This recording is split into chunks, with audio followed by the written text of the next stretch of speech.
Good morning, welcome to ETX Capital Daily Morning Market Bite. Feels like a little bit of a pause today after the weeks of volatility that we've seen. US markets managed to eke out a positive session after opening very weakly yesterday. They closed 20 points higher, the Dow Jones, so nothing significant there, but it was quite a rally during the day. After market, we saw most significantly figures from Apple. They reported some pretty stellar figures, very bullish in terms of iPhone sales and future sales running up to the holiday period. That caused the stock to rally. Touching $100, not quite $100, but nearly made that magical $100 for the first time for a long time. So that's probably going to put some more pressure on Mr. ICANN, saying there should be buybacks with the cash reserves that it has.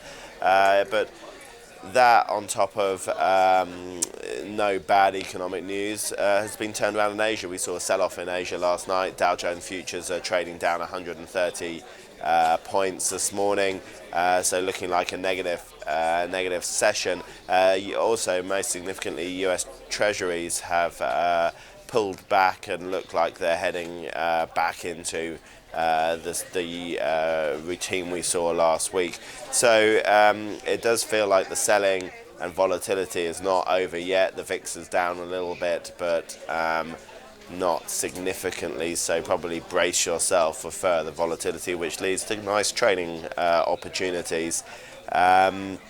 In corporate news in the UK today, we've seen Arm Holdings report. Their figures were actually a little bit weak, a slight miss on revenue. However, investors are taking the good news from Apple and to an extent Texas Instruments last night, which Arm supplied chips for, to be good news. So I think traders are looking at the figures and discounting the lag in revenue royalties due to the fact people were holding off buying the new iPhones until the new one came out. These have come out, we're seeing stellar figures now, so expect Arm to be shifting a lot of chips and be getting some good royalties in this holiday season coming up.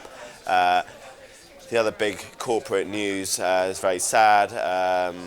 The Total chief, the French oil major, the CEO, has unfortunately died in a plane crash in Moscow on his private jet.